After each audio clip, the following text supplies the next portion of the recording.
way to the funeral, Hester started to cry. Neil, driving the ute, glanced across at her. He reached over and squeezed her hand too tightly. The tears wouldn't stop. She pulled in jagged breaths and held a tissue to her face. Without warning, Neil swerved the ute into the gravel siding, throwing her against the door. He kept the engine idling. "For Christ's sake, Hester, we'll be there in 5 minutes." "I know, sorry." She had to pull herself together. She turned her head to look at the roadside scrub, focused on the pale, thin limbs of a top-heavy mallee tree. "Wasn't even your bloody mother," Neil muttered. Further up, a branch sagged with the weight of clustered pink and grey cockies. It would be a good idea for the boys to draw, she thought. They could spend a day or two on their favourite birds, talk about colours. They were at the general store today. It was good of Graham and Lou to have them. The cockies launched from the tree in a noisy squabble, spraying across the blaze of blue sky. The branch they left judded and bounced before it settled. Neil pulled the ute back onto the road. His hand was not steady on the gear stick.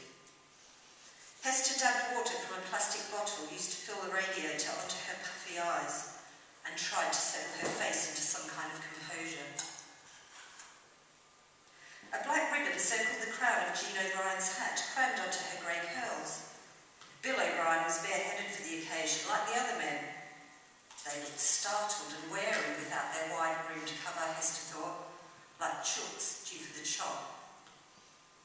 Bill shook Neil's hand. Hester shuffled closer to her husband, stirring up a puff of dust with the cheap black shoes that squeezed her sweating feet.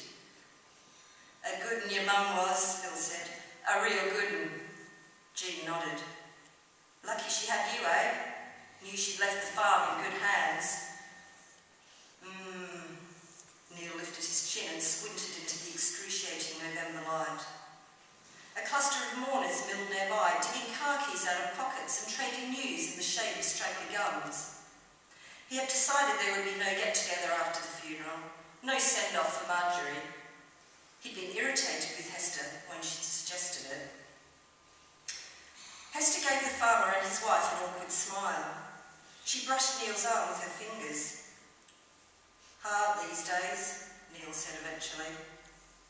"Too right," Bill O'Brien agreed. "Hard times, bloody hard times." He paused and shifted his shoulders in his too-tight button-up shirt. "Salt in my top paddock, do you know? Poor damn sheep will have nowhere to go soon. Reckon you could come out and have a look one day? When you got time? Course, I'll have a look. Ta, mate." Lizzie and Colin Bowen were the last to go. Tears had riven gullies through the powder on Lizzie's sun-ravaged face.